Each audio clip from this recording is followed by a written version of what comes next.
Bienvenidos y bienvenidas a una nueva entrevista en Crianza Natural. Soy Rosa Sorribas, consultora de lactancia y BCLC desde 2008 y formadora de lactancia deportiva desde 2003. Hoy tenemos con nosotras a Marisol Saiz. Hola Marisol, ¿qué tal? Hola Rosa. Qué bien que estés aquí. Marisol es matrona y junto con Luis Hernáiz han escrito un extraordinario libro llamado La Vía Láctea, que lo tengo aquí, este de aquí, que lo tiene ella detrás, ¿vale? Pero es una pasada el libro, es maravilloso. Pero bueno, antes de hablar del libro, Marisol, cuéntanos cómo llegaste aquí, si siempre quisiste ser matrona. Pues no, Rosa, fíjate lo que son las cosas. La verdad es que llegué a ser matrona por casualidad, más que por vocación, por una necesidad de trabajo, y había mucho trabajo de matrona y dije, pues ahí que me lanzo. Pero es que me ha enganchado tanto esta profesión y estoy súper enamorada. Ahora sí que no la cambio por nada del mundo. Qué bueno. ¿Y cómo se os ocurrió escribir este libro? Porque la verdad es que cuando lo empiezas a leer, yo lo empecé a leer estas vacaciones y se notaba que había pero mucho trabajo. Vaya, que es un cocido de esos a fuego lento, ¿no? Y con mucho cariño y muchos detalles, ¿no? ¿Qué os impulsó a escribirlo? Pues mira, en realidad el autor principal es Luis, que es escritor y que es un auténtico devorador de libros. Entonces él es el súper experto en cultura, en arte, en literatura, en filosofía. Entre los dos veíamos que es necesario darle un toque a toda la literatura que hay de lactancia, que hay muchísima, pero siempre se le da un poco el mismo enfoque. Entonces queríamos retrotraernos un poquito más al pasado, porque pensamos que sin el pasado o el presente no se entiende, y queríamos saber qué ha pasado anteriormente, que si han tenido problemas o no han tenido problemas las mujeres con la lactancia, cómo se ha llevado, cómo se ha vivido, cómo se ha criado a los niños en realidad. Entonces, pues eso es lo que nos motivó, dar un enfoque diferente a lo que ya hay escrito sobre lactancia, que hay mucho y muy bueno, pero queríamos algo distinto, aportar algo diferente a lo que ya hay, ¿no? Mm. Claro, porque, a ver, está claro, ¿no? Que la lactancia no es un invento, ¿no? Como, no sé, en mi caso, que yo trabajo mucho en temas tanto de lactancia como de porteo y sí que, evidentemente, los portabebés, ¿no? Sí que sabes que fueron algo. A ver, con los portabebés tenemos un problema y es que como estaban hechos con pieles, ¿no? Y se degradan con el tiempo, pues no se ha podido ver, pero evidentemente somos mamíferos, es decir, venimos de dar el pecho, ¿no? Y claro, lo que sí se puede haber visto es a nivel, ya no tal vez escrito, pero sí más representativo, ¿no? De la lactancia. ¿Y cuál es la representación de la lactancia más antigua que existe? Pues mira, eso es un poquito difícil de saber, pero desde luego, aunque sea de forma iconográfica y representativa, las primeras Venus paleolíticas que conocemos, que datan de hace más de 20.000 años, por ejemplo, la Venus de Willendorf y tantísimas otras, eso está clarísimo, visto por los expertos, que los grandes pechos que tienen esas esculturas, esas estatuillas, que son de pequeño tamaño, pero que llaman muchísimo la atención, los pechos hinchados, llenos de leche, o sea, se nota que son de mujeres fértiles, mujeres lactantes. Eso podríamos considerar una primera representación en honor de la lactancia, ¿no? Si quieres un poquito más explícito o en cuanto a pintura o relieve, pues nos tenemos que venir muchísimo más cercano en el tiempo a épocas ya egipcias, donde, bueno, ahí hay que destacar relieves de mujeres que en su vida cotidiana están dando de mamar a sus hijos. O sea, hay mogollón de relieves, como te digo, pues yo qué sé, peinándose, trabajando en el campo, mientras están con el niño colgado a la teta, ¿no? Eso es de lo más antiguo que podemos ver ya de una forma muy explícita, como te digo. Y escrito, eso es representación visual, como dices, ¿no? Artística, pero escrito, pues desde el tercer milenio antes de Cristo, o sea, perdón, tercer milenio Bueno, sí. sí, digo, tercer milenio antes de Cristo, los primeros textos sumerios hacen muchísima referencia a la leche como líquido sagrado, a la lactancia como método de mantenimiento, a las nodrizas, porque hay mucha legislación sobre ellas, es decir, estamos hablando pues, de hace 5.000 años de historia tienen esos textos. Y de la vida cotidiana, o sea, hay textos eso, pues hasta legislativos, pero así del día a día, lo más antiguo que hemos encontrado es una nana de hace 6.000 años de antigüedad en la que se menciona a una nodriza dando de mamar. O sea, es, fíjate, tan antiguo como eso. Tela, porque claro, es evidente de que estamos aquí gracias a la lactancia, ¿no? Pero que se le haya reconocido ese papel, ¿no? Eso, y que eso sea importante para la sociedad, como para que esté representado en canciones, en imágenes y tal, pues también es importante. Pero has hablado también de las nodrizas. ¿Eso quiere decir que había mujeres también que no querían amamantar o que no podían o tenían también Exactamente. dificultades, ¿no? Claro, claro.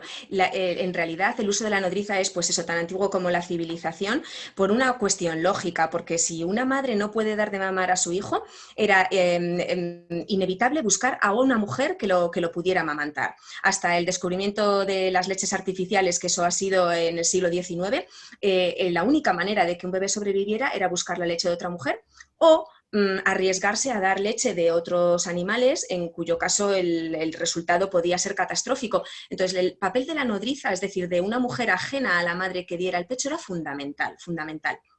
Primero, o sea, por lo que tú dices, porque en algunas mujeres era inevitable. O sea, si la mujer enferma o la mujer muere después del parto en un mundo donde la obstetricia no era como la de hoy y que había una mortalidad bastante elevada, evidentemente era inexcusable, había que buscar a otra mujer. Pero como tú bien decías, también ha existido mujeres que han decidido por sí mismas no dar el pecho. Lo que pasa es que los motivos a lo largo de la historia pues han ido cambiando, ¿no? Desde tener gemelos y que la madre no diera abasto y tener que buscar a alguien para que le ayude, hasta por comodidad o por belleza, por conservación de la belleza del propio cuerpo, que esto nos parece como muy actual, pero que fue una pauta entre las clases altas del Imperio Romano. O sea, desde el siglo I después de Cristo hasta el siglo IV, creo que Luis tituló a ese capítulo El desmadre del imperio, o sea, muchísimas mujeres buscaban nodrizas solamente para sentirse más guapas y para seguir con su vida social sin la interferencia de la crianza. Y después, por supuesto, la incorporación al trabajo de las mujeres ha sido otro motivo desde el siglo XVII, o sea que tampoco es nuevo, desde el siglo XVII, no en España, que ha sido un poquito más largo, pero, o sea, en el tiempo, pero en otros países occidentales, desde tan temprana edad como esa, algunas mujeres han decidido buscar una sustituta para dar el pecho a sus hijos, ¿no? Los motivos han ido variando, pero muchos, sí. Incluso me parece, no sé si creo que en el libro también lo comentáis, el hecho de que a mujeres de alta alcurnia también, bueno, me refiero incluso a la época egipcia o así, ¿sabes? Antiguas, Sí, sí, sí. que tuvieran que tener muchos hijos y claro, la lactancia no Claro. se lo permitía, ¿no? Efectivamente, efectivamente. O sea, y además es uno de los motivos principales para buscar una nodriza desde Mesopotamia hasta el siglo XIX. Ha sido una constante y ha sido por querer tener más descendencia. Es decir, como no te puedes ocupar, el destete era muy largo y luego si quieres hablamos de eso. Sí. La cuestión es que tenían que destetar muy pronto a sus bebés o buscar una mujer alternativa para ellas poder quedarse embarazadas rápidamente y dar una descendencia a su familia, por lo que tú dices, porque fuera una familia de alta alcurnia o porque fuera la esposa de un rey o de un gran mandatario, ¿no? En donde hay que evidentemente tener una descendencia en la que dejar hijos vivos. Sí, Eso sí. era lo importante. Entonces, a lo mejor con uno no bastaba, ni con dos. Había que agilizar eso y ese ha sido un motivo muy importante en la historia para buscar nodrizas. Mucho. Sí, eso creo que era Michel Oden que él de alguna manera justificaba en los harenes, ¿no? Que decía que porque sí, ¿no? Que así de Claro. alguna manera pues los faraones o los virreyes o lo que fuera en aquella época pues necesitaban tener más de una mujer para que esa mujer se pudiera cuidar de sus hijos y el rey tuviera la posibilidad de tener más hijos, ¿no? Claro, Pero sí, bueno, sí. pero encontrar Así la es. nodriza adecuada, ¿no? Con una buena reputación también era complicado, ¿no? Pues sí, ha sido complicado. Hombre, para la gente, ops, no me lo puedo creer, perdonadme. Para la gente de alta alcurnia, como tú dices, era más sencillo. Para la gente común de los mortales, hacían grandes castings, o sea, tenían que entrevistar, buscar una serie de cualidades, se observaba la leche, se observaba su constitución, o sea, era muy complejo la contratación de una nodriza. Como tú bien dices, para las clases altas era mucho más sencillo y también, igual que era diferente para unas clases sociales y para otras, la consideración de las nodrizas de niños de familias importantes también ha sido diferente al resto de nodrizas, ¿no? Empleadas pues, para niños menos importantes. ¿A dónde voy? Pues que hay nodrizas, como tú sabes, que eran famosísimas, han sido encumbradas, han sido elogiadas. Ahí hay ejemplos en la historia, pues como la nodriza del rey, del faraón, ya no me sale la palabra, del faraón Tutankamón, que todos conocemos. Bueno, pues se llamaba Maya y existe una tumba que se puede visitar en Egipto. Mira, tumbas de mujeres en Egipto exclusivas de mujeres no existen, salvo que seas la madre del faraón o la esposa del faraón. Pues esta mujer la tiene, es decir, fíjate la importancia, ¿no? La nodriza de Napoleón fue famosísima y para él era tan importante que le regaló un terreno, una casa, una pensión de por vida, o sea, evidentemente cuando él ya era quien era, ¿no? O sea que el tema de las nodrizas da para mucho que hablar y fueron muy importantes en familias muy importantes, claro. Y era conocido, era respetado, ¿no? La leche como medio para que los niños sobrevivieran bueno. Oh, sí, sí, sí, sí. Sí, sí, sí, la leche siempre. La leche ha tenido consideración de líquido divino, puesto que ayuda a vivir. Entonces, siempre se le ha utilizado metafóricamente para identificarla con dar vida, con revivir, con renacer, con reencarnarse, es decir, en diferentes épocas ha tenido diferentes significados, pero es un líquido con consideración sagrada. La tenemos presente en nuestra vida cotidiana, aunque no nos demos cuenta, porque yo siempre digo, miramos al cielo, ¿verdad? Y cuando vemos ahí la Vía Láctea, poca gente se para a pensar que realmente tiene ese nombre, la Vía Láctea, nuestra galaxia, por el chorro de leche que se le escapó a la diosa Hera al dar de mamar a Hércules. O sea, en fin, que era su hijastro por motivos de infidelidades y tal, que os lo contamos en el libro y que es súper interesante la anécdota. Bien, Vía Láctea es un chorro de leche de una diosa. Miramos, bueno, hay una luna del planeta Júpiter que se llama Amaltea. Amaltea es una nodriza mitológica. Las Híades, las estrellas, el cúmulo de estrellas Híades, es el nombre. Híades son las nodrizas, también son nodrizas mitológicas, o sea, que están en la mitología y que ahí perdura y que a nosotros nos ha llegado, ¿no? Hay ciudades que llevan el nombre de nodrizas de la antigüedad. O, por ejemplo, te lo diré, Tebas, Clete, Gaea, Roma es Roma, por Rómulo y Remo, que todos, bueno, pues yo estoy segurísima que todo el mundo sabe que Rómulo y Remo fueron criados por una loba. Bien, pues ahí tiene mucho que ver con la lactancia.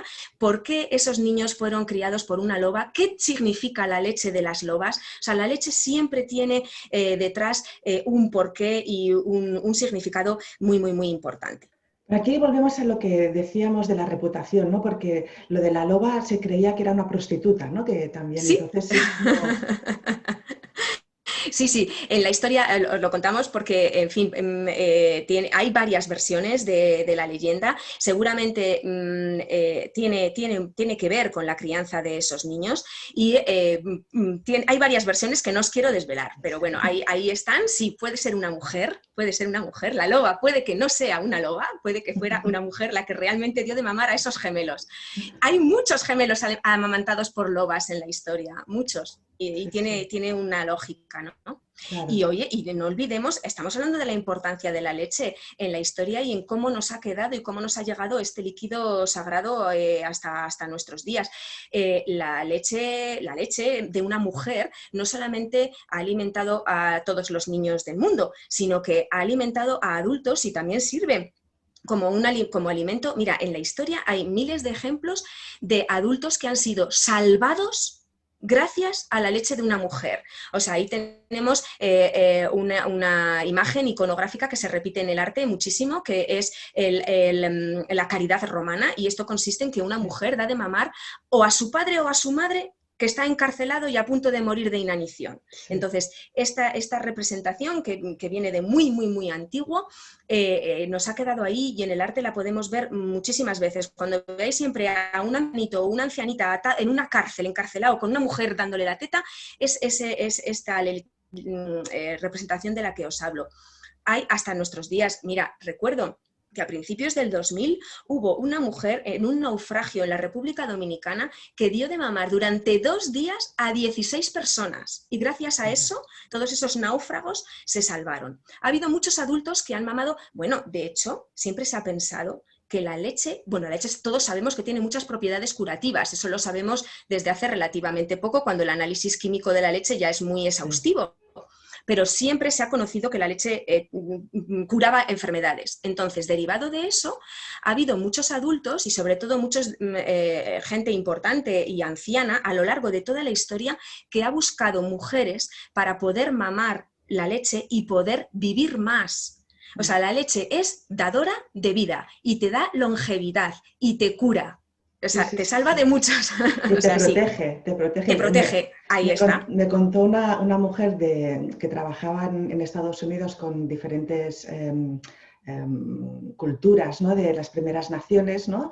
Y decía que antiguamente cuando un joven pues, salía del espacio, ¿no?, donde estaban toda esa comunidad, ¿no?, viviendo, pues pasaba por las diferentes chozas o casas donde vivieron y las mujeres lactantes le daban de mamar para que estuviera protegido para el resto del mundo, o sea, al salir tuviera esa protección.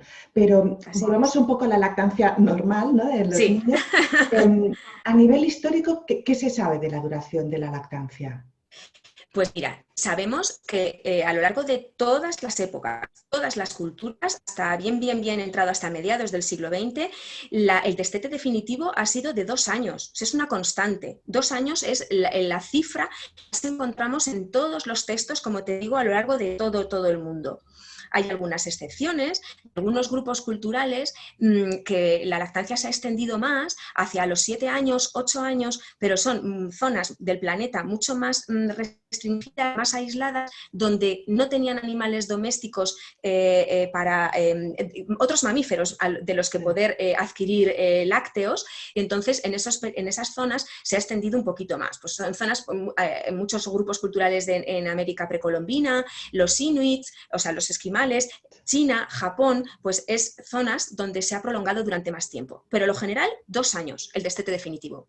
Sí, porque es una pauta. Sí, había leído que Cathy Detwiller, esta antropóloga americana que había hecho este estudio, también decía que si no había interferencias sociales, la duración era entre 2 años y medio y 7 años. Pero lo que me parecía curioso también es que muchas de estas culturas también empezaban muy pronto a dar otros alimentos, ¿no? Creo que había un estudio en el Reino Unido que las familias procedentes de Bangladesh o de Pakistán, de lugares pues, con más tradición de dar otros alimentos enseguida, ¿vale? Sí que a los 2 meses empezaban a dar algún tipo de papilla o brebaje o alguna cosa, pero daban el pecho hasta los 4 o 5 años, mientras que las británicas daban el pecho hasta los 4 o 5 meses como mucho. Y no era hasta entonces que empezaban a dar alimentación complementaria. Me refiero que no es que estuvieran dando el pecho solo hasta los 2 años y no les daban nada más.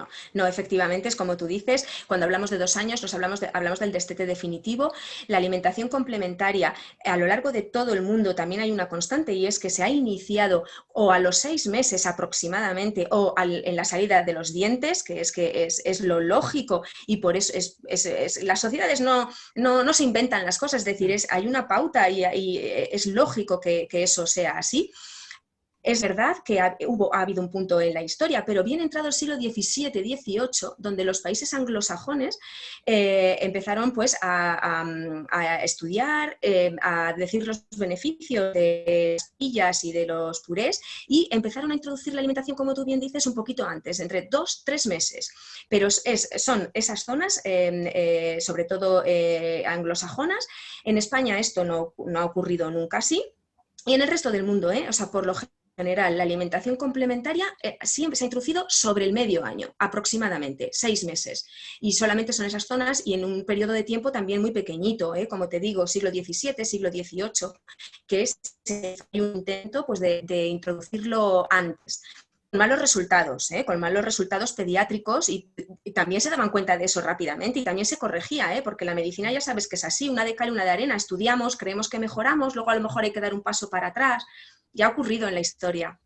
Sí. A mí me sorprendió mientras estaba preparando un curso que estoy diseñando sobre alimentación complementaria, pero es un curso que, de muchas horas, y estuve investigando sobre la alimentación complementaria en España y me sorprendió que hasta los años 60 o 70, o bueno, tal vez un poco antes, 50, en España la alimentación complementaria no se daba hasta el año, sobre todo las verduras y frutas, porque en muchas zonas, excepto las urbanas, la mayoría de las zonas rurales, el agua no era sana, es decir, podía tener muchas bacterias y virus muy nocivos y claro, ¿con qué lavaban las plantas? ¿No? Entonces, como mucho, pues eso, le daban lo que tú dices, algo de leche de lo que decíamos, ¿no? Que igual hasta se amorraban a la cabra o a la vaca y que eso seguro que era más sano que no, pues una lechuga o un brócoli que no sabías qué bicho podía haber pasado por allí, ¿no? Me sorprendió que hasta el año no se hacía nada por la calidad de la salubridad del agua. Del agua. Claro, sí, el ser humano es excepcional en esto, es decir, nos sabemos adaptar y las zonas y el momento histórico y las circunstancias han ido cambiando las costumbres. Entonces, lo que pasa que pues a lo mejor han sido periodos de tiempo cortos y pues por eso, en fin, no ha quedado como una costumbre establecida. Pero así es, claro, nos adaptamos, gracias a Dios.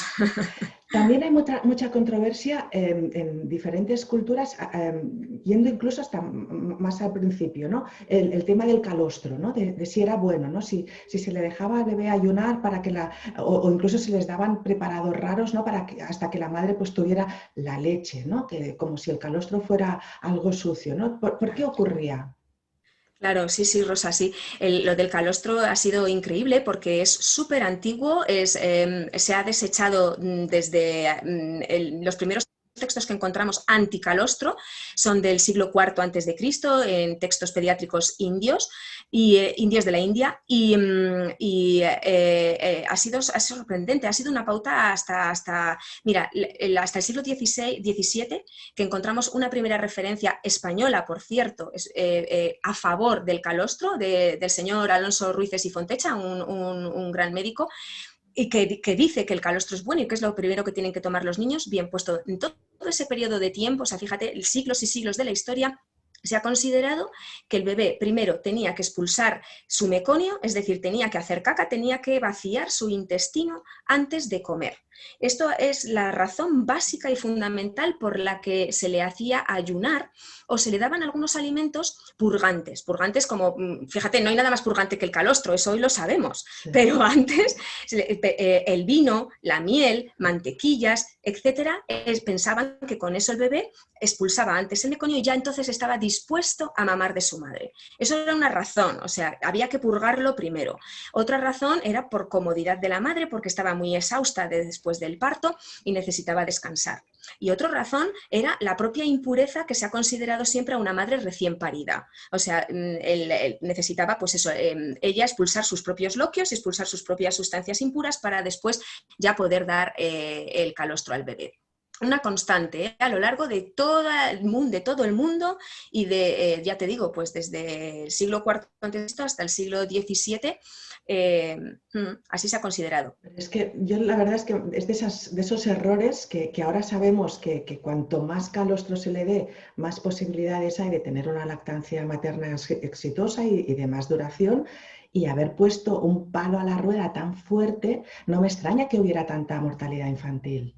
Sí, bueno, la mortalidad infantil ha sido escandalosa hasta muy cerquita en nuestros días, pero para tu alivio y, en fin, pues para desquitar un poquito, es verdad que es una práctica que ha estado mal hecha, pero tengo que decirte que ese ayuno o esta introducción de alimentos era siempre durante muy poquitas horas o durante como máximo encontramos un día, como máximo 24 horas. Entonces, bueno, pensamos que tampoco esta práctica, concretamente esta, quizás no contribuyó tanto a aumentar la mortalidad como otras cosas sí que lo han contribuido, ¿eh? Es cierto que es una mala práctica, pero, en fin, era durante muy poquito tiempo. Gracias también a, en fin, Sí. pues menos mal.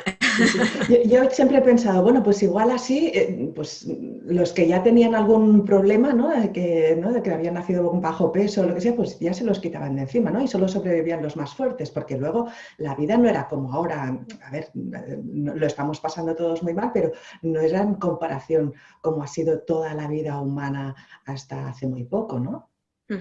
Claro que sí, claro que sí. Sí, esa teoría que tú expones la han expuesto gente muy importante, como Margaret Mead, la antropóloga, o como Michelle Odent, pero bueno, yo creo que, aunque estaba mal hecho, como te digo, unas horas de ayuno, bueno, fíjate, lo hemos estado haciendo nosotros hasta antes de ayer con las mamás que se les ha separado de cesárea, ¿verdad? Y que el bebé no estaba con ellas, también se les ha quitado la posibilidad de dar el calostro durante esas primeras horas. Entonces, creo que es una práctica que, aunque está mal hecha, no creo que tenga un impacto tan grande en la supervivencia del recién nacido, ¿eh? Pero bueno, ahí está, mal Sí, hecho. sí.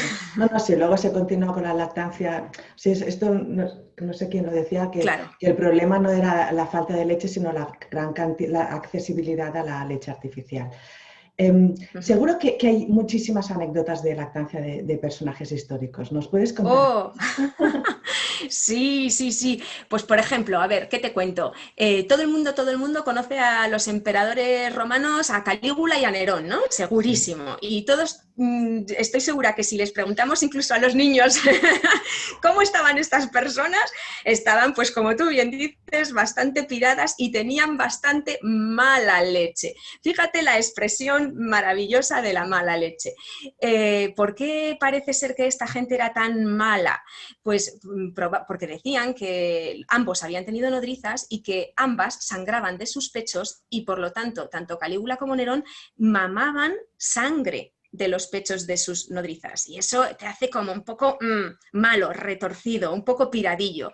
Bien, pues esa es una de las razones. Bueno, es que siempre se ha asociado la leche y el carácter de la persona que lo ha mamado, pues ahí Claro, es también hay que mucha amiga. aquí hay dos cosas, ¿no? Que igual nuestras oyentes no conocen, ¿no? Y es que, claro, pero por un lado es que no solo le daban la leche, o sea, no es como aquellas imágenes de la mujer con no sé dónde era, que tenía un agujero, un orificio donde ponía el pecho y le podía dar ¿no? Mujeres emparedadas, ¿no? Que creo que había Sí, ocurrido en, no sé si en China o no sé dónde, que habían hecho esto, sino que también es al afecto, el contacto, ¿no? Llevarle en brazos y claro. todo esto. Y luego que células de la madre a través de la leche pues pasan a formar parte del cerebro del bebé y de todo el cuerpo del bebé, así como células del bebé, pero eso ya en el embarazo, pasan a ser Claro, células del cerebro de la madre. Pero claro, sí que hay esa integración, ¿no? ahí Eh, está. Cuéntanos más de Sí, sí, sí. anécdotas que Sí, tenéis en el así es, libro. así es, así es. Pues mira, por ejemplo, contamos cómo fue la crianza de Luis XIV, que tuvo que tener más de 8 nodrizas porque nació con dientes este bebé cuando era bebé y las mordía a todas. Una crianza súper, súper difícil. Evidentemente su madre yo creo que pues, ni se lo planteaban, pero era una nodriza y otra nodriza y otra nodriza y otra nodriza y todas salían escopetadas del dolor que les producía en el pecho, por ejemplo. Esa es otra lactancia pues curiosa. Mira, me encanta la anécdota de Gengis Khan, o sea, del gran conquistador mongol, porque este hombre estaba a matar ahí en el desierto con su hermano un día en una pelea en Zarzao y tuvo que entrar su santa madre con los pechos al aire para decirles a ambos que se dejan de pelear porque los dos habían mamado de aquellos pechos y que los dos eran lo mismo y que los dos eran hermanos y que por favor que dejaran de hacerla sufrir de esa manera, ¿no? Vosotros que habéis mamado estos dos pechos míos, por Dios no me hagáis esto. Qué O sea, bueno. me la imagino a aquella mujer sujetándose los pechos, ¿no? Y implorando Pasa, para que pasa. dejaran de pelearse. Mira, Alejandro Magno tenía una nodriza que la adoraba, adoraba a aquella nodriza, tenía un hermano de leche al que adoraba, un hermano de leche, un colactáneo, por Dios, recuperemos esta palabra, colactáneo, qué bonita, tenía un colactáneo. Bien, pues un buen día Alejandro Magno mató se enzarzó con el hermano de su nodriza. ¿Quién era el hermano de su nodriza para él? En teoría nadie, ¿verdad? Bueno, pues fíjate, Sí. si era importante una nodriza, que el Alejandro Magno, imaginaros, metido en su tienda durante 3 días y 3 noches llorando y sin salir. Yo no me imagino un personaje tal y como nos los imaginamos en la historia, tan fuertes, tan importantes, ¿no? Y destrozado porque había matado sin querer, supuestamente, o sin conciencia plena, al hermano de la mujer que le había dado de mamar, a la que tenía en un pedestal. O sea, pues bueno, son anécdotas relacionadas con la lactancia y para que veamos la importancia que tenía para la gente la mujer que les había amamantado, ¿no? O sea, Claro. me parecen muy bonitas. Claro, sí, sí, sí. Hace unas semanas le hicimos una entrevista a Luis Ruiz, al pediatra de aquí de Gavá, y nos contó una anécdota, bueno, siempre la explica, ¿no? La anécdota, era médico de medicina, era pediatra de medicina tropical y estaba en África en una misión y parece ser pues que en el hospital donde trabajaba pues una mujer murió de parto y la abuela pues le dio el bebé, ¿no? Y Luis dijo, yo he venido aquí a trabajar, a ayudaros, pero no me puedo presentar en casa con un bebé, ¿no? Mira, lo siento, se morirá como muchos otros y ya está. Y al cabo de unas semanas, pues haciendo una visita a diferentes poblados de por allí, pues se encontró con esta abuela, con un bebé hermosote de un par de meses, gordo y fuerte y tal. Y bueno, y Luis dijo, bueno, hostia, pues igual otra mujer de por aquí pues le ha amamantado, ¿no? Y la abuela le dice, no, que he sido yo, que he sido yo. Y Luis se ve que cogió un cabreo, bueno, diciendo, ya os estáis cachondeando de mí, el traductor riéndose de él, bueno, lo explica siempre, ¿no? Y al final, ¿no? Dice, claro, es que allí, o sea, nosotras ya lo sabemos, o sea, tú te pones el bebé en el pecho y tarde o temprano saldrá leche, ¿vale? Claro. Y vosotros decís que históricamente eso era muy habitual, ¿no? Y que además tiene un nombre. Sí. Claro que tiene un nombre y se llama mamotreto. Se llama mamotreto al niño que ha mamado de su abuela. Fíjate, o sea, cuando decimos, empleamos esa palabra para algo grande, ¿verdad? Para algo pesado. Bien, pues en realidad viene del latín mamoptreptus, que significa criado por su abuela, literalmente. Y como tú dices, es una constante en la historia, porque como todos bien sabemos ahora en cuanto a la fisiología de la leche, un pecho que tiene leche, si sigue siendo estimulado y estimulado y estimulado, se sigue produciendo prolactina, que es la hormona de la leche, y una mujer sigue teniendo leche, puede tener leche de por vida. La formación de la leche no tiene fin, no depende de la edad.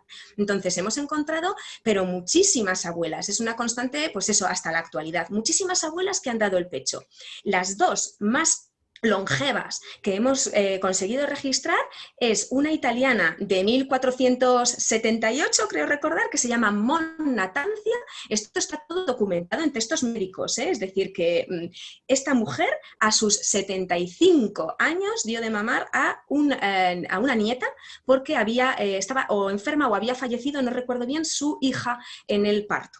Esta es 75, la más longeva. Y la segunda más longeva es una mujer española, Ángela Rueda, del siglo XIX, que a sus 72 años se documentó que había dado de mamar a sus 6 hijos, 20 nietos y 2 bisnietos.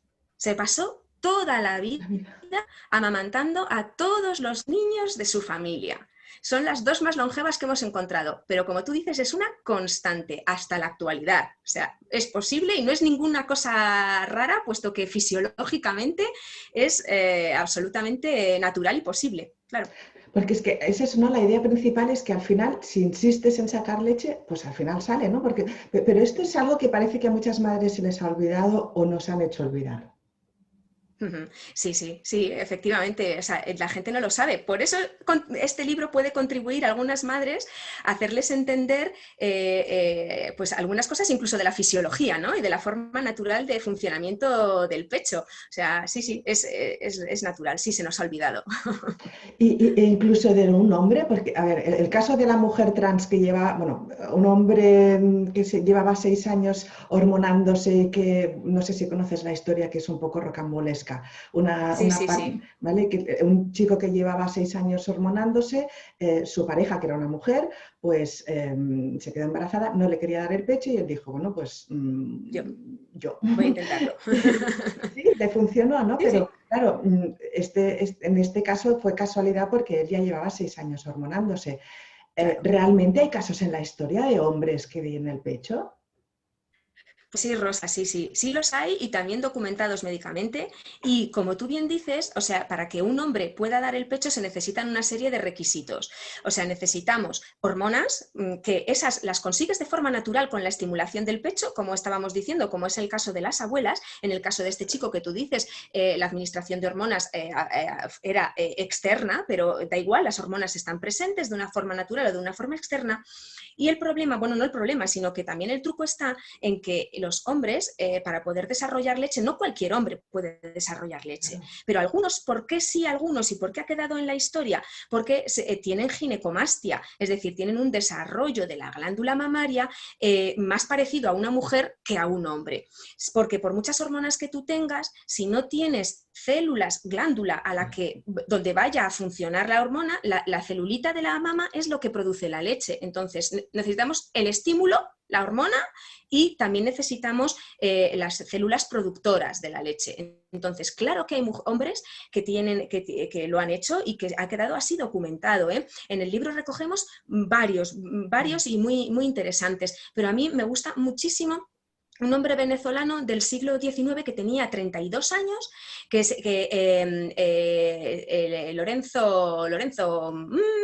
Lorenzo se apellidaba, pero no me acuerdo del nombre. Antonio Lorenzo. Bueno, pues este hombre me llega al alma porque su mujer estaba enferma, acababa de parir, y entonces el bebé lloraba y lloraba y lloraba y este hombre se lo metía en la cama con él para consolarlo. Claro, ¿qué hace un bebé cerca de un pecho cuando lo colocamos piel con piel?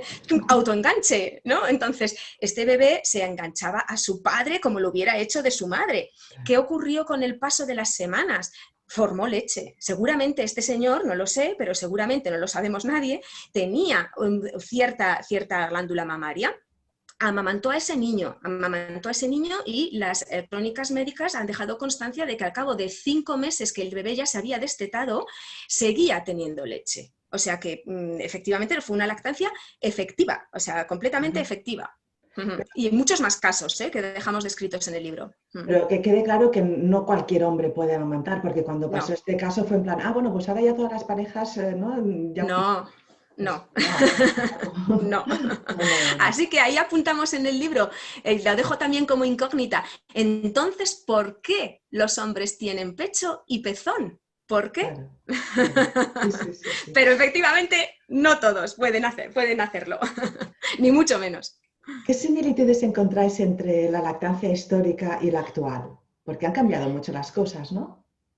Pues fíjate, Rosa, yo me atrevería a decirte que no ha cambiado tanto. A ver, en lo que es en el concepto general. Todos sabemos la importancia que tiene la leche para un recién nacido. Históricamente, aunque parezca mentira y parece que ahora hemos descubierto el mundo con el conocimiento tan profundo que tenemos de los beneficios de la leche de las mujeres, esto se ha sabido siempre, pero siempre, y desde Grecia se ha apuntado, bueno, desde Grecia, fíjate, los griegos ya decían que era muy importante que las madres dieran el pecho a sus hijos porque eso favorecía el vínculo. O sea, algo que nos parece tan moderno es antiquísimo. Plutarco, del siglo I después de Cristo, decía que las mujeres tenemos los pechos delante, en nuestro torso, por delante, cerca del corazón, porque el bebé, más que necesitar mamar para crecer, necesita el amor que le da su madre cerca del corazón. O sea, esto es tan antiguo como lo que os estoy diciendo. Una similitud para mí asombrosa, es decir, ¿en serio? ¿Hablaban del vínculo? Hablaban del vínculo, tan antiquísimo como eso. Más adelante, a partir del siglo XVI-XVII, se empezaron a estudiar pues los grandes beneficios para la salud, tanto de la madre como del bebé. Entonces, fíjate si es algo antiguo y algo similar a nosotros. Eso en cuanto a lo bueno, ¿no? Podemos decir, nos parecemos en esto, en lo bueno. Y en lo malo, pues mira, pues que siempre ha habido peleas. O sea, también, igual que en el siglo XX nos hemos enzarzado en lactancia materna, lactancia artificial, ahí, pues antiguamente se enzarzaban nodriza sí, nodriza no. O sea, nodriza o madre, o, ¿sabes? Es decir, siempre ha habido un debate de lo que era mejor para los bebés, es decir, que eso es importante y es una similitud importante, siempre se ha buscado lo bueno para los niños y la similitud en cuanto a lo que se sabía que aportaba la leche, se sabía. Me hace gracia cuando has comentado esto del vínculo y todo esto, ¿no? Recuerdo la historia de María Montessori, ¿no? Que todo el mundo la tenemos ahora como, ¿no? un icono, ¿no? Del respeto a los niños y tal, mientras que ella, pues por su situación, ¿no? De que se quedó embarazada sin haberse casado, que creo que el padre estaba casado o algo así, Sí. y tuvo que dejar a su hijo con una familia y no lo vio durante no sé cuántos, los primeros años de su vida no lo vio, ¿no? Y claro, supongo que la relación también de María Montessori con su hijo, aunque después me parece que se restableció, pero claro, no era lo mismo, ¿no? Sí, sí, sí, sí, sí, sí, es ¿Y así. qué Es así. diferencias veis, tanto positivas como negativas? Pues mira, yo para mí la principal diferencia es que no hemos encontrado en la historia ninguna referencia a que las mujeres tuvieran la incertidumbre de si van a poder o no van a poder amamantar. O sea, podían decidirlo y siempre se ha decidido, quiero o no quiero, pero ¿puedo o no puedo? Es como, eso no ha existido, ¿no? Una falta de confianza en el cuerpo y en la naturaleza. Eso no lo hemos A mí visto por ningún lado. me molesta tanto eso cuando una madre embarazada me dice, bueno, si puedo, dices, a ver, estás embarazada, ya has hecho lo más difícil. Claro, claro, es que es lo que vemos habitualmente en el día a día, en mi trabajo, es decir, pero eso es como plantearte, ¿puedo respirar? ¿Puedo hacer la digestión? Es decir, tú eres libre para decidir si quieres o no quieres, pero desde luego poder puedes, o sea, poder puedes. Otra cosa es lo que después ya como ser racional tú Sí, decidas, ¿no? no tienes derecho a lo que No, quieras hacer es, con tu es, es, cuerpo. Claro, es algo que no lo hemos visto, no para nada, no lo hemos Sí. visto. Sí, no, yo siempre, además cuando no pueden, lo que les comento también entre ironía y un poco de romper un poco o sea, no lo digo en plan serio de atacarles de nada, ¿no? Pero sino en plan, bueno, pues si no puedes tendremos que mirarlo porque algo tan importante como dar el Claro. pecho, ¿vale? Que tenemos dos, las cosas importantes de la vida, ¿no? Del cuerpo humano tenemos dos riñones, dos ojos, Claro. pues si tenemos dos tetas es por algo, ¿no? Porque es realmente muy importante. Entonces, si no te funciona, tenemos que ver que otras cosas igual no funcionan, ¿no? Porque hay un Claro. equilibrio en el cuerpo. Sí, Entonces se lo toman como claro, mucho más serio. A ver, lo digo con un poco de claro. ironía y tal, pero también en plan, bueno, no te preocupes, o sea, si has podido quedarte embarazada, que es algo tan súper difícil, en llegar Sí, al esto, ¿no? Dándoles ese valor, ¿no? Que hay veces que no le sí, damos, ¿no? claro.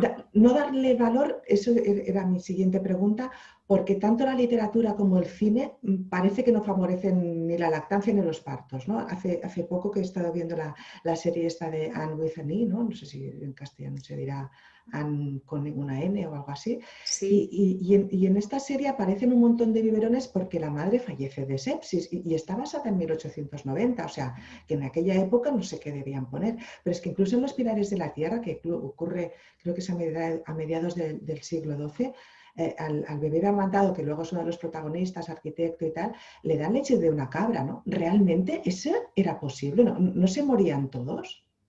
pues fíjate, Rosa, en cuanto a las cabras, tengo que decirte que se morían muchos. O sea, se ha utilizado, además, justamente las cabras, otros animales, pero las cabras, por ser un animal muy accesible, muy barato y muy pequeñito y muy fácil de conseguir, ha sido uno de los animales domésticos que más han utilizado para dar otras leches cuando la madre no estaba disponible a los bebés. La mortalidad en ese caso era bastante elevada, pero ha existido y seguramente las cabras han salvado la vida de algunos niños. Eso por supuesto, y otros habrán fallecido también, segurísimo.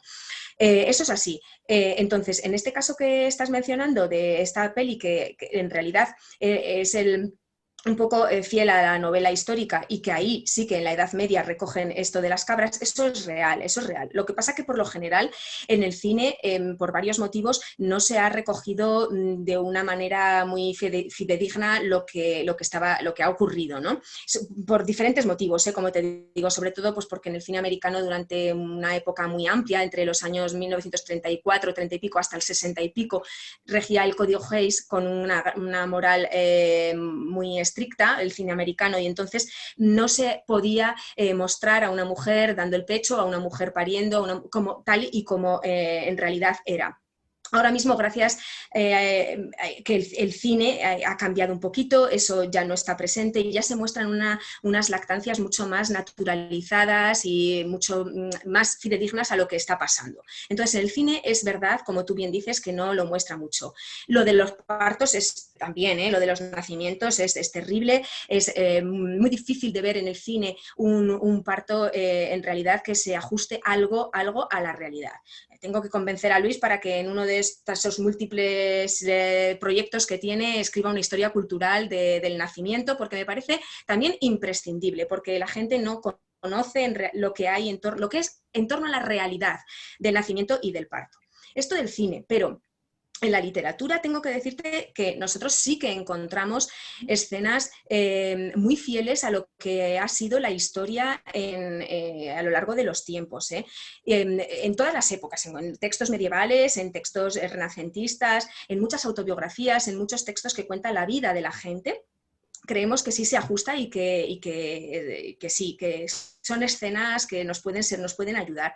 Y mira, destaco el caso de León Tolstoy, el gran autor de Ana Karenina o de Guerra y Paz, que todo el mundo conoce, que es cierto que, claro, él dentro de su corriente, ¿no? Es un autor del siglo XIX, un realismo realista, entonces dejaba escenas muy fieles a lo que estaba ocurriendo en ese siglo, y en todos sus libros era un gran apasionado de la lactancia y un defensor, y en todas sus novelas deja escenas preciosas del amamantamiento y de la realidad del amamantamiento. Entonces la literatura creo que ahí es un poquito diferente al cine, pero tienes toda la razón, el cine, pues ahí hay una carencia, que actualmente creo que se está recuperando. Ya hay muchas pelis, en el libro tenéis una lista inmensa de un análisis bastante profundo del cine y la lactancia. Y lo que tú dices también es normalizarlo, ¿no? De que se vea algo normal, ¿no? Me sorprendió, bueno, casi me emocioné en un reportaje, una serie de Netflix, creo que era de Marie Kondo. ¿Te suena Marie Kondo? Una ¿no? Mujer japonesa que es especialista en organizarlo, ¿no? En tener la casa ordenada. Sí, pero claro, sí. Pues hubo una época en casa que lo tenía todo hecho un desastre y me puse a ver esta serie para ver pues cómo lo hacía, ¿no? Y me salió una mujer que había una niña, no sé, debía tener 2 o 3 años, y le estaba dando el pecho allí tan tranquila, no se veía nada, no se veía nada, ni la piel ni nada, pero la niña sí, tranquilamente se sube donde estaba la madre sentada y se pone a mamar, Marie Kondo tranquila, como si no hubiera pasado nada, como si lo hubiera visto todos los días, ¿sabes? Y yo con mi marido lo miraba y decía, por Dios, esto es lo que necesitamos, la normalidad. ¿Vale? Que sea normal. Una niña de más de 2 años que vaya andando, esté jugando y de repente deje sus juguetes y vaya allí. Eso es lo normal. Eso es lo que, ¿no? que me molesta, ¿no? de muchas series, pero ahora entiendo por lo que decías. Sí. Hay una razón. Pero bueno, ya la hemos salvado, ahora ya sí estamos viendo escenas muy naturales. Sí. Volviendo un poco lo que habíamos comentado un poco en las diferentes culturas de cómo trataba el calostro, también Michel Oden decía que las culturas se definen según traten los partos y la primera infancia. que aquellas que eran más respetuosas con los niños, pues eran también más respetuosas con la naturaleza y con su medio ambiente y tal. Y que entonces eran también más destruidas o eran más volubles o más, no volubles, más, vaya, más débiles frente a otras culturas que no tenían ese apego, ese respeto tan profundo, que no habían recibido, no habían mamado ese respeto, Sí, ¿no? sí.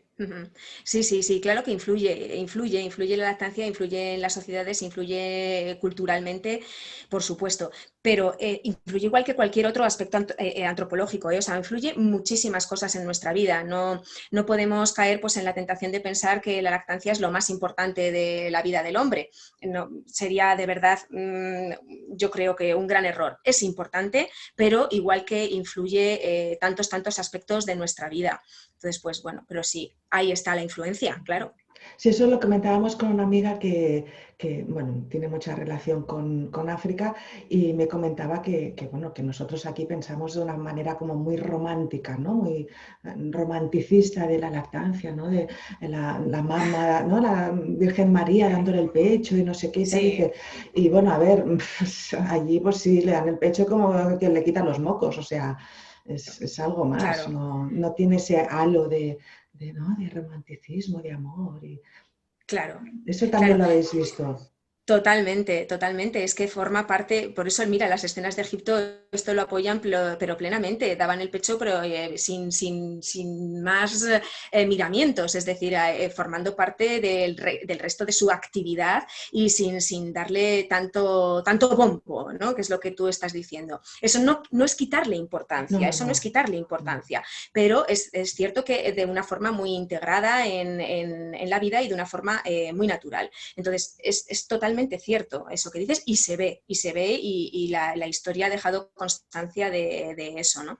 Solamente en algunas épocas donde ha flaqueado la lactancia es donde más intensidad ves en la insistencia, pero si no, la verdad es que no, porque forma parte de la vida cotidiana y no había que darle más importancia a la que tiene, que es mucha, pero Sí, no sé si me explico. O sea, sí, sí. Sí.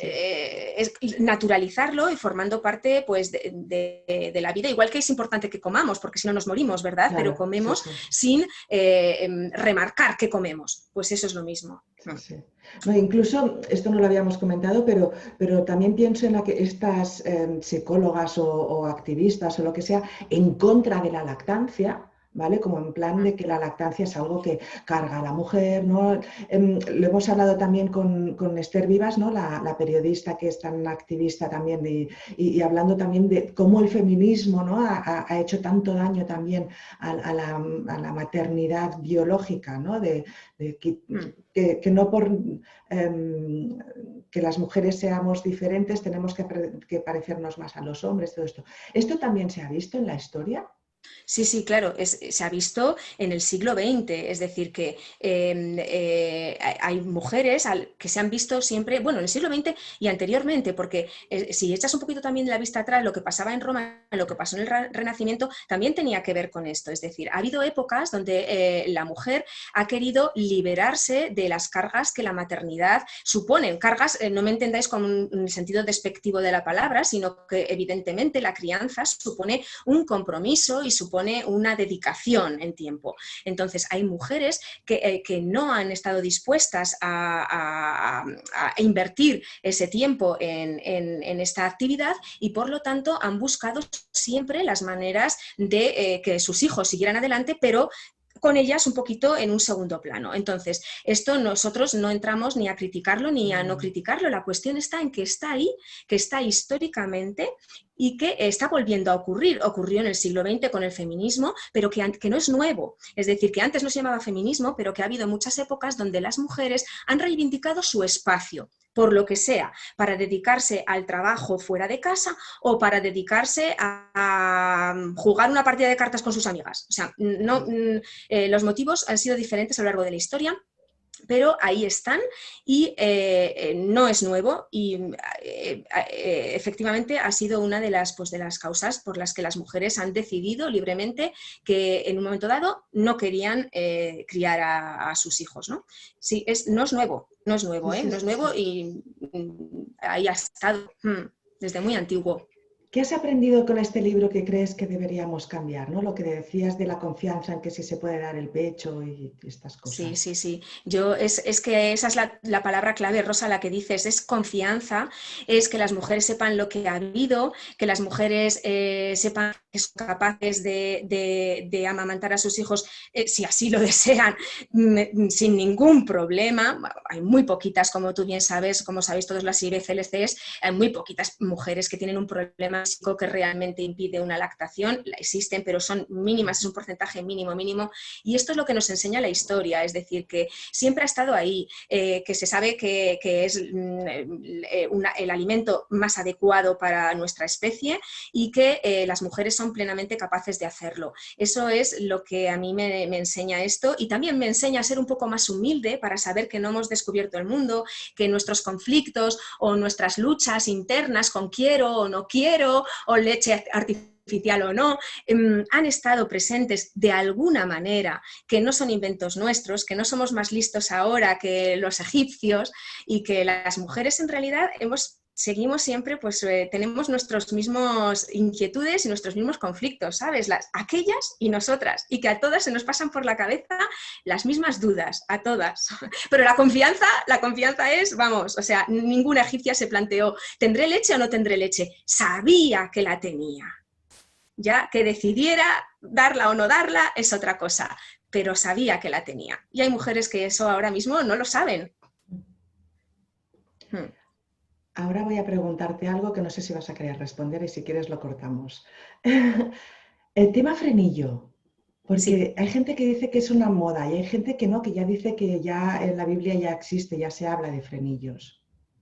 Pues fíjate, no soy consciente de que en la Biblia se hable de frenillo, lo voy a buscar ahora mismo en cuanto terminemos esta charla, pero no me sorprendería. O sea, con todo lo que he aprendido con esta investigación, estoy prácticamente segura de que existir existía y de que seguramente se han tomado medidas para solucionarlo, estoy prácticamente segura. Espero tener una próxima conversación contigo y contarte lo que he investigado. Ya me has picado, pero con lo que conozco de historia, mira, no hay nada nuevo bajo la luz del sol. Eso es lo que he aprendido y es lo que estábamos hablando. Por lo tanto, estoy, convencidísima de que tiene que haber referencias, como bien tú acabas de apuntar. Estoy segura. ¿Y qué crees? Pero en cuanto a la Biblia, lo que te han dicho que es que Ahora no existir existe, recuerdo evidentemente, pero exactamente. por la Sí, frenectomía, o sea, por la sí, intervención de sí, cortarlo, sí, sí, pues sí, sí. estoy segurísima, segurísima de que tiene que existir. Si es que no somos tan diferentes, es que nos pensamos que todo lo hemos descubierto nosotros, que es lo que estamos hablando. Nosotros, los hombres y mujeres del siglo XXI, Sí. ¿no? O del siglo XX. No, es que todo está inventado. El ser humano es Y el me que es desde que es hombre y mujer. Es que antes, como no había otra cosa, o, ¿sabes? O Claro, buscaban sino pues otra nodriza o quien fuera que tuviera un pecho más maleable, porque todas conocemos niños y niñas que han tenido un frenillo corto, ¿no? Impedante para la lactancia, sí. pero que su madre pues tiene un pecho más. Mm, Yo conocí hasta una mujer que un pecho era muy maleable y el otro era muy rígido, y al final sí, sí, acabas sí. dándole solo de uno. ¿Vale? Porque no Claro. cortarle el frenillo, pues adelante, pues le das el pecho solo con uno y ya está, no pasa nada. Pero yo creo que sí que es algo que igual ahora vemos más pues Mm, por cambios alimentarios o por, yo qué sé, por otras cosas, o también porque antes había, hasta no hace mucho, veíamos a nuestras primas, nuestras tías, nuestras madres, ¿sabes? mm, Dar el pecho y sabíamos cómo se hacía. Ahora no, ahora tenemos que ir a un curso claro. o lo que Claro.